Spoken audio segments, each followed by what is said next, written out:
Hello tout le monde, j'espère que vous allez bien. Je vous propose aujourd'hui la 19e vidéo dédiée à HAProxy. On va s'intéresser aux checks HTTP cette fois-ci, après avoir vu dans la précédente vidéo les checks TCP. On a vu ça assez brièvement.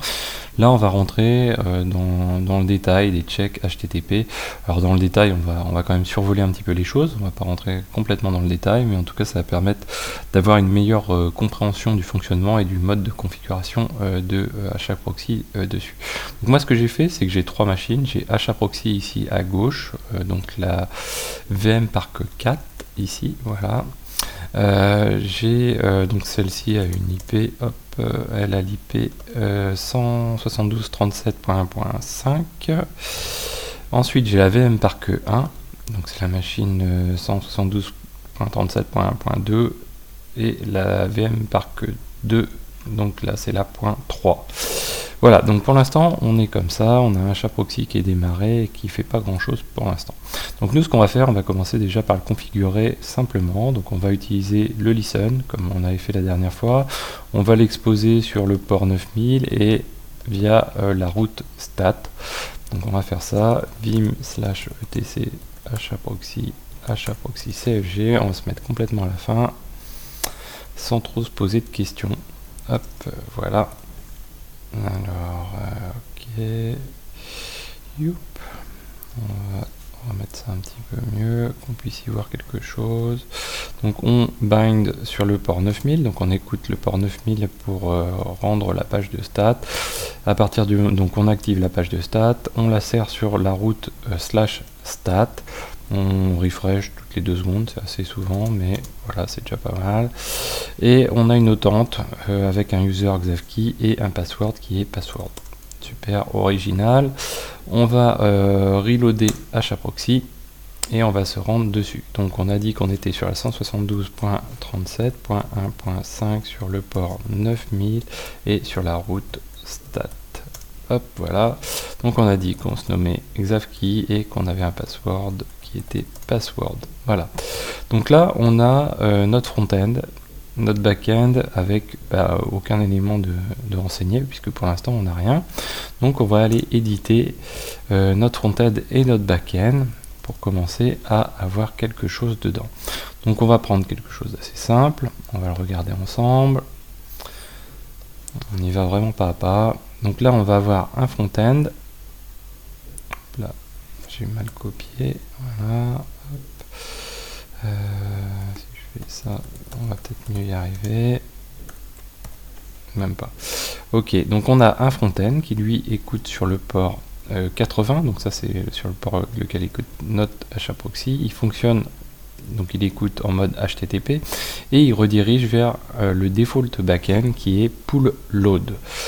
Le backend pull load, justement, on le définit, on indique que c'est du mode HTTP et on va avoir dedans deux serveurs, un serveur 1 et un serveur 2 qui sont sur le 172.37.1.2 et puis nous on va fonctionner sur le port 8088 37.1.3 et on fonctionne sur le port 8088. Donc là si je fais un reload, qu'est-ce que je vais avoir?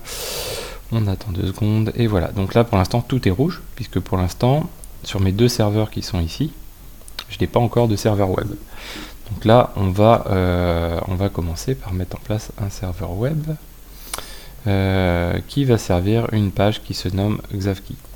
Vim xavkey.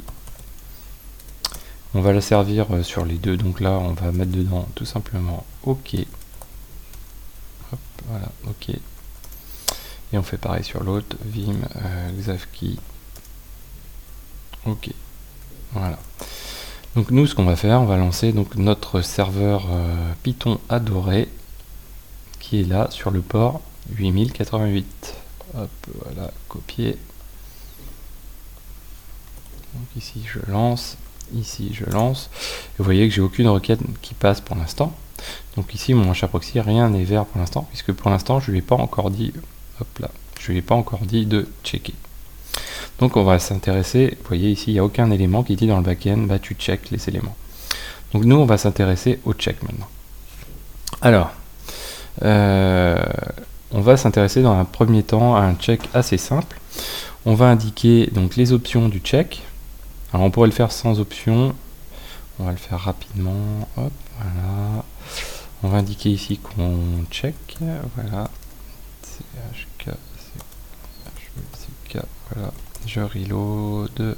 Hop, voilà. On attend. Et là, qu'est-ce qui se passe? On est ouvert, mais simplement, vous voyez, on est ouvert sur le L4. C'est-à-dire layer 4. Donc en fait, là, finalement, ça se résume à un check TCP, puisqu'on ne regarde pas le contenu de ce qui est servi par la page.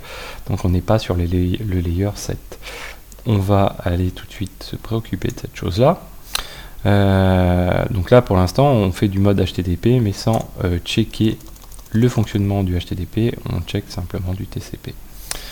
Donc nous, on peut configurer. Alors, on peut configurer plus finement ici. La fréquence des checks par exemple, donc on a l'intervalle de temps ici, donc c'est inter, 10 secondes, le nombre de fois où il faut qu'il y ait un fail pour pouvoir sortir le nœud du pool, ou donc ça c'est le fall, et le rise lui c'est quoi? C'est le nombre de réussites pour pouvoir faire re-rentrer la machine dans le pool.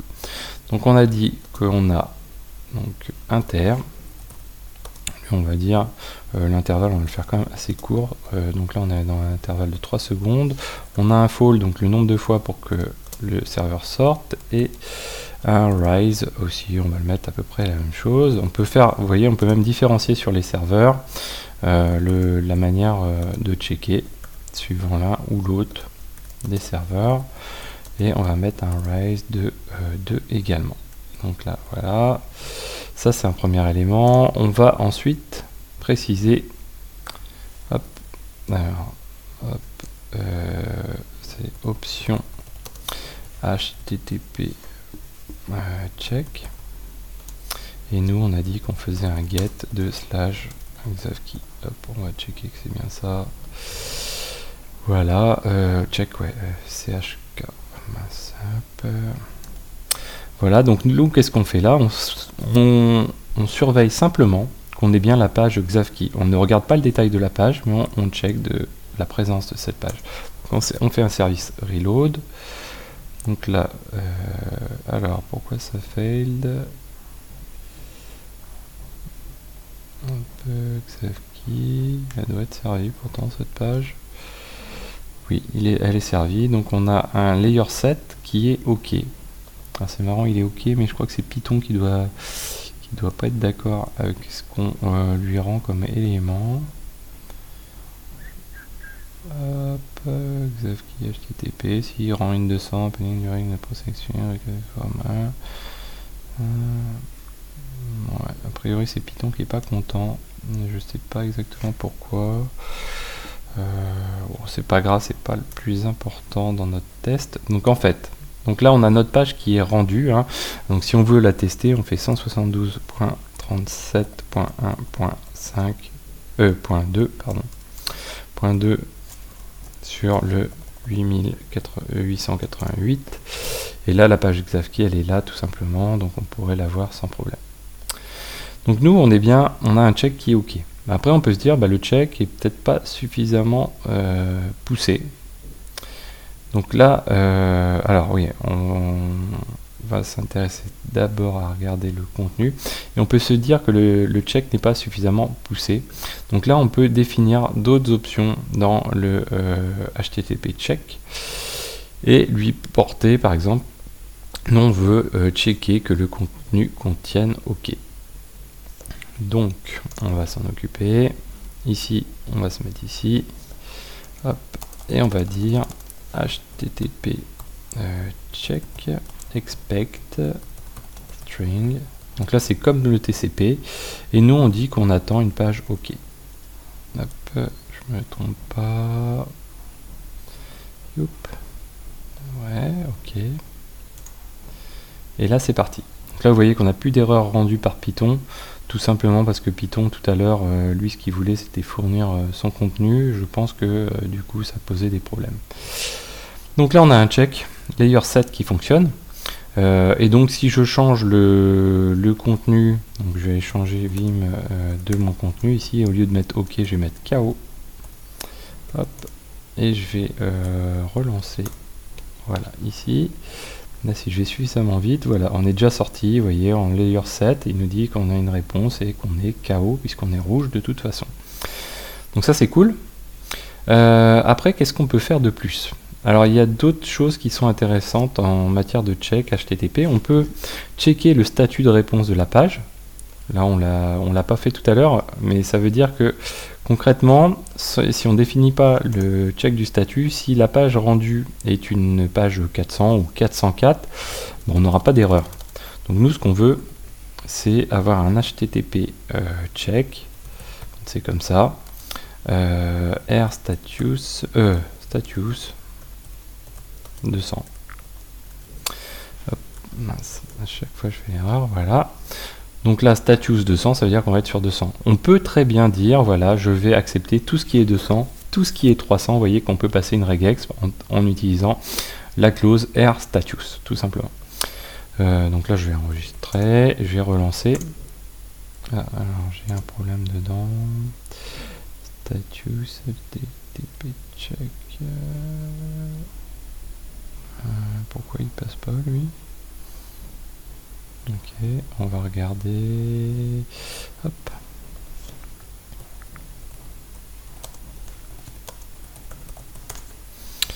On va regarder tout simplement. Check status. Voilà, hop. J'ai dû faire une petite erreur quelque part. Et on va faire R sur status, F sur status. Alors, option, ok, HTTP check, expect, donc ça on l'a vu. Send state, R status, ok. Status, ici, ça devrait fonctionner. HTTP check status. J'ai peut-être mal tapé en même temps, hein, j'ai peut-être été un peu vite. Expect status. Ah, expect status, pardon, voilà. Expect status. Reload, voilà.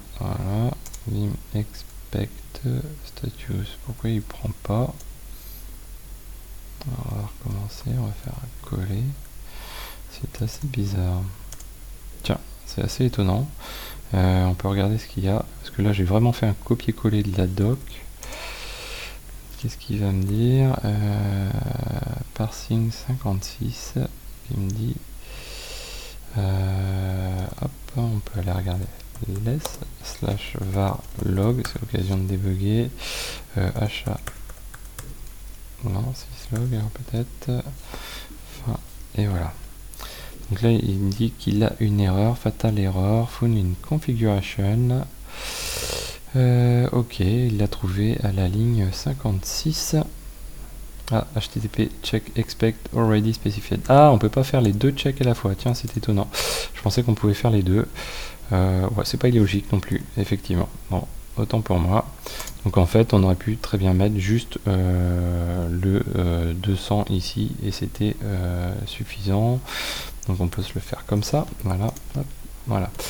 Et après on va passer à autre chose, sinon je vais pas pouvoir tout vous montrer. Voilà, donc là on a un check qui passe en 200, donc on doit être vert. Voilà, on est vert de partout sur du L7, mais là on ne check que le statut et on ne check pas le contenu du fichier. Alors ça c'est pas mal, mais il y a encore mieux. En fait on peut faire avec HAProxy un check sur un port et servir la page avec l'autre élément. Donc là, concrètement, si on regarde ce qui nous est servi, 17.0.5, hop, voilà, 37.1.5, voilà, pas sur le 9000, sur le 80. Voilà, donc là, il nous sert une page qui est load balancée d'ailleurs, voilà. Donc ça, c'est bien. Mais nous, ce qu'on veut faire, c'est se dire, voilà, alors, on va faire un exemple qui est un peu ubuesque, qui ressemble à rien. Ce que j'ai fait, c'est que j'ai déjà installé un serveur Nginx sur chaque machine ici. Donc il tourne sur le port 80 des deux serveurs. Donc si je fais un curl, voilà, toc, j'ai bien un Nginx qui répond.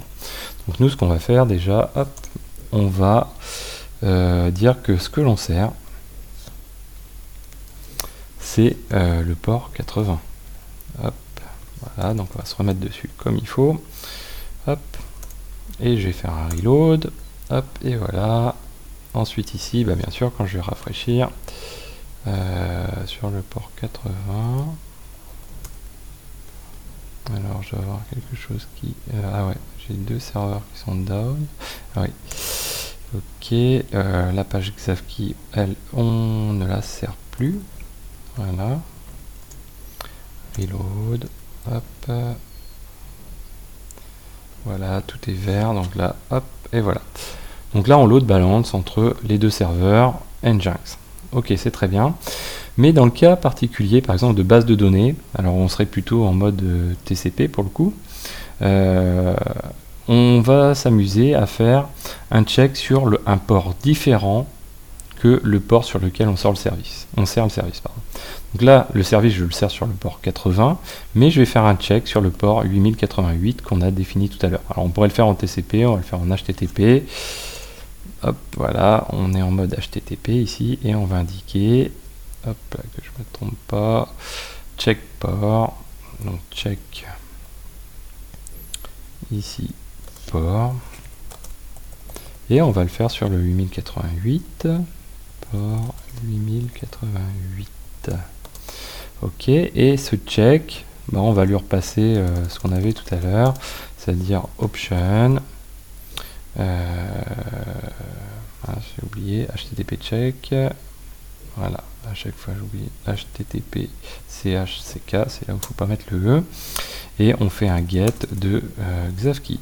Hop, ok. Donc là je fais un reload. Hop, donc qu'est-ce qu'il y a là qui va pas? On va checker quand même les éléments. Alors, je pense que ça doit venir de l'intervalle. Alors on va faire plus simple au début. On va pas mettre ces éléments là. Le but c'est quand même de vous montrer quelque chose d'intéressant. Hop. Alors qu'est-ce qu'il a qui va pas? Syslog. On regarde ce qu'il nous indique. Alors il nous dit que failed sur le load balancing, une fatal error, une file, ok, CFG, in inter argument of serve2 et ok. Donc alors je pense qu'à mon avis il ne peut pas servir, il ne peut que le faire pour le mode HTTP si ça se trouve. On est... Ah, hop, j'ai encore ça qui traîne. Ok, si j'enregistre, je reload. Ouais, il va me le faire pareil. On est sur le port 8088, on est sur les bonnes machines. Donc là, je pense que notre souci, il vient... donc on va s'amuser à faire ça. Ça... Et on va faire un mode TCP. Je me demande si le port, on n'est quand même pas obligé de le... donc on va faire un service reload. Là ça a passé. Pourtant j'étais persuadé que si je fais HTTP, hop, HTTP,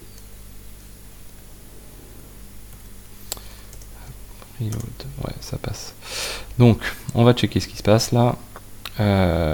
Donc qu'est-ce qu'on a? On a tout simplement... hop, on va se remettre comme ça. Donc, on a mis en place un check. Donc là, on va voir si on repasse l'option HTTP CHCK get Xavki. Xavki, on enregistre, on reload. Ouais, c'est ça qui bloque. Ok, d'accord. C'est pas grave.